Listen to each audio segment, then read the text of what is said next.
Every history textbook you've ever read lied to you about who built one of the greatest civilizations in human history. For over a century, the pharaohs who saved Egypt from collapse, who united a fractured empire, and who built some of the most magnificent monuments along the Nile, were systematically deleted from the historical record, not by time, not by natural decay, but by deliberate, calculated erasure. The 25th Dynasty, Egypt's so-called Black Pharaohs from the kingdom of Kush, ruled for nearly a century and represented one of the most prosperous periods in Egyptian history. Yet their statues were defaced, their names chiseled from temple walls, and their achievements attributed to others. Why? Because acknowledging their existence would shatter a lie that the entire Western world was built upon, that advanced civilization was the exclusive domain of Europeans. This is the story of how colonial-era scholars committed one of history's greatest cover-ups, how that lie still shapes what you believe about the ancient world today. The late 19th and early 20th centuries, European archaeologists descended upon Egypt with spades, notebooks, and an unshakable belief in their own racial superiority. They didn't just excavate the past, they rewrote it. When these scholars encountered evidence of Nubian pharaohs, black African kings who had conquered and ruled Egypt during its 25th dynasty, they faced a crisis. The prevailing scientific consensus of the era, now utterly discredited, held that sub-Saharan Africans were incapable of creating complex civilizations.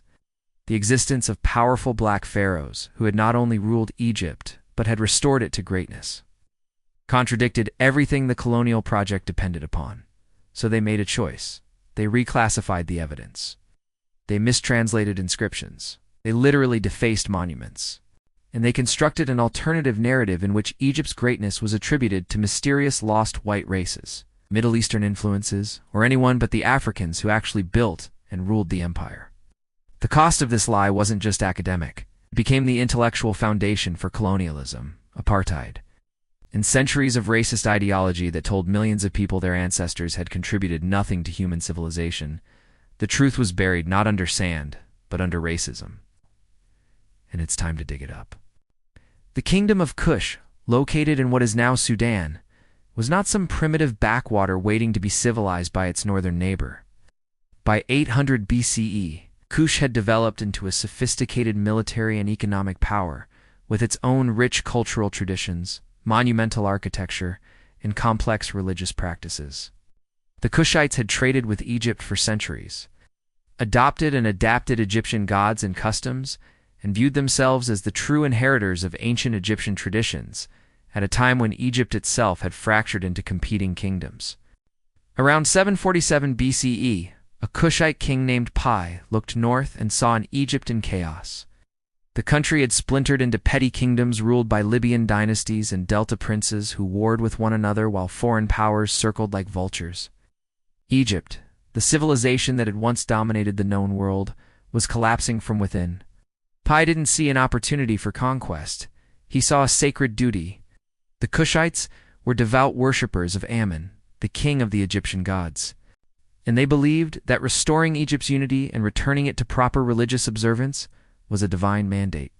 So Piye marched north with his armies, not as a foreign invader, but as a liberator and a restorer of Maat, the Egyptian concept of cosmic order and justice. The military campaign was swift and decisive. Piye's victory stela, discovered at the temple of Amenine Gebel Barkal, provides a detailed account of how he defeated the northern kings, one by one, accepted their surrender, and was crowned pharaoh of Upper and Lower Egypt. This wasn't myth. This wasn't speculation. This was documented history, carved in stone by the pharaoh's own scribes. Piye established the 25th Dynasty, and for the next 75 years, Nubian pharaohs would rule from Napata and Thebes, presiding over what historians now recognize as a genuine renaissance in Egyptian culture. Piye's successors, Shabaka, Shebeku, Taharqa, and Tantamani, were not puppet rulers or foreign occupiers. They were legitimate pharaohs who undertook massive building projects, restored ancient temples, commissioned exquisite art and sculpture, and defended Egypt against the expanding Assyrian Empire. Taharqa, in particular, is one of the most documented pharaohs of the late period. He built more monuments than any pharaoh since the New Kingdom. His name appears in temples from Kawa to Karnak. He even appears in the Hebrew Bible, where where he is mentioned as a powerful king who came to the aid of Jerusalem against the Assyrian king Sennacherib. The archaeological evidence for the Nubian pharaohs is overwhelming. Their pyramids still stand at Nuri and Al-Kuru. Their statues, when they haven't been deliberately destroyed, show distinctly African features: broad noses, full lips, tightly curled hair. DNA analysis of mummies from this period confirms sub-Saharan African ancestry. The historical record is clear. So why did it take until the late 20th century for most of the world to even hear about them? When European archaeologists began systematically excavating Egypt in the 1800s, they arrived with a pre-existing framework that was not based on evidence but on ideology. The racial science of the Victorian era, now recognized as pseudoscientific racism, categorized human beings into hierarchical races with Europeans at the top and Africans at the bottom.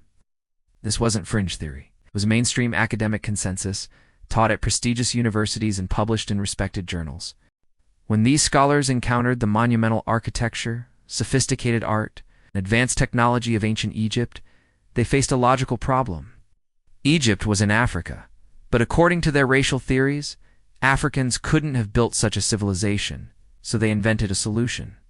They declared that ancient Egypt must have been created by a lost white race, or that it was a Middle Eastern civilization that happened to be located in Africa, or that any evidence of black African influence must represent a period of decline and foreign occupation. This wasn't accidental bias. It was systematic distortion.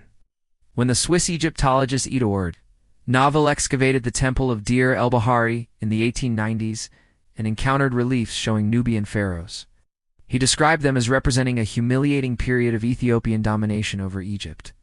The language was not neutral. It was explicitly framed as foreign conquest and cultural degradation, despite all evidence showing that the 25th Dynasty was a period of artistic and architectural flourishing. George Reisner, the Harvard-trained archaeologist who excavated the Nubian pyramids at Nuri in the early 20th century, made groundbreaking discoveries about the Kushite kings. Yet even as he unearthed their tombs and documented their wealth and power, he could not accept what the evidence showed. He wrote that the Kushites were barbaric rulers who merely copied Egyptian culture without understanding it, and that their reign represented a step toward the disintegration of Egyptian civilization. He saw the evidence with his own eyes and chose to misinterpret it because it contradicted his racial assumptions. But the most damning evidence of deliberate erasure comes not from what these scholars wrote, but from what they did to the monuments themselves. Throughout the 19th and early 20th centuries, statues of Nubian pharaohs were systematically damaged. Noses were broken off. Inscriptions were defaced. In some cases, entire monuments were deliberately misattributed to other pharaohs or removed from public view entirely. Museum collections in London, Paris, Berlin, Boston acquired magnificent Kushite artifacts, but displayed them with minimal context, if they displayed them at all. The message was clear. This history was inconvenient, so it would be hidden. And for generations, it worked. Textbooks skipped from the New Kingdom to the Ptolemaic period, as if nothing significant happened in between. The 25th Dynasty became a footnote when it was mentioned at all. An entire chapter of human history, spanning nearly a century and encompassing one of the greatest civilizations on Earth, was effectively deleted from the collective memory of the Western world. The full extent of the Nubian pharaohs' achievements only began to emerge in the late 20th century, when a new generation of archaeologists, including many African and African-American scholars, approached the evidence without the racist baggage of their predecessors. The Swiss archaeologist Charles Bonnet's excavations at Kerma in the 1970s and 80s revealed a sophisticated Kushite civilization, predated the 25th Dynasty by centuries. With its own monumental architecture, metallurgy, and artistic traditions, this wasn't a culture borrowing from Egypt. This was a parallel civilization with deep roots and distinctive achievements. Timothy Kendall's work at Gebel Barkal uncovered the religious and political center of the Kushite Empire, revealing massive temples dedicated to Amun and providing irrefutable evidence of the Kushites' genuine devotion to Egyptian religious traditions. They weren't imposters wearing stolen crowns. They were true believers who saw themselves as the rightful protectors of Egyptian culture. Modern forensic analysis has been even more revealing.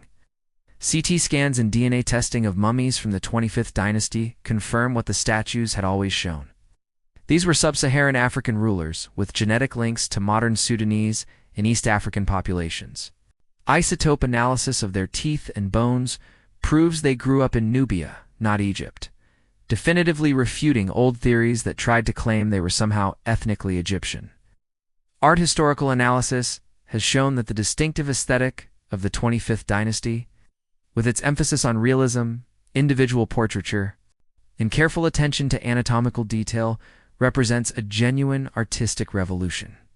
Far from being a period of decline, this was a renaissance. Perhaps most significantly, recent scholarship has revealed the full extent of the Kushites' military and diplomatic achievements. Taharqa's reign, once dismissed as a period of weakness, is now understood to have been a time of relative peace and prosperity in which Egypt successfully held off the Assyrian Empire for decades. When the Assyrians finally did conquer Egypt, they didn't defeat some weak puppet state. They defeated a major power that had required multiple military campaigns and massive resources to overcome. The final proof comes from comparison with other cases of historical erasure. We now know that colonial era scholars systematically downplayed or denied African achievements across the continent. The stone ruins of Great Zimbabwe were attributed to Phoenicians or Arabs because Europeans could unaccept that sub-Saharan. Africans had built them. Sophisticated ironworking cultures of West Africa were ignored or dismissed. The mathematical and astronomical knowledge preserved in African oral traditions was disregarded. The pattern was consistent. When evidence contradicted racist ideology, the evidence was buried, distorted, or explained away. The erasure of the Nubian Pharaohs was not an isolated incident. It was part of a continent-wide project of historical theft designed to justify colonial domination by denying that Africans had ever created anything worth dominating. So let's circle back to where we started. You were told that ancient Egypt was built by a lost white race, or that it was somehow separate from Africa despite being located on the African continent. You were told this because acknowledging the truth that black African kings ruled one of the world's greatest civilizations at its height would have undermined the entire ideological foundation of colonialism and white supremacy. The erasure of the Nubian Pharaohs wasn't just bad archaeology. It was a crime against history, a deliberate act of cultural genocide designed to rob an entire continent of its heritage and to justify centuries of exploitation and oppression. But here's what they couldn't erase: the truth. The stones still stand. The DNA doesn't lie. The inscriptions can still be read by anyone willing to look. The Nubian Pharaohs ruled Egypt. They restored it to greatness. They built monuments that still inspire awe today, and their existence proves something that should have never been in doubt: that African civilizations have always been part of the great human story of achievement, innovation, and empire. The reason this matters today isn't just about correcting the historical record, though that matters enormously. It's about understanding how the lies we're told about the past shape the present. When you're taught that an entire continent contributed nothing to human civilization, it becomes easier to justify inequality, easier to ignore injustice, easier to perpetuate systems of oppression. But when you know the truth, when you understand that Nubian kings once ruled from the Nile to the Mediterranean, that they built temples and defeated empires and preserved knowledge for future generations, suddenly the whole narrative collapses. Suddenly the world looks different. And that's exactly why they tried so hard to hide it. Now that you know the truth, you can never look at ancient history the same way again. This is History Rewritten, where we dig up the truths they buried. Subscribe, because there are a lot more lies waiting to be exposed.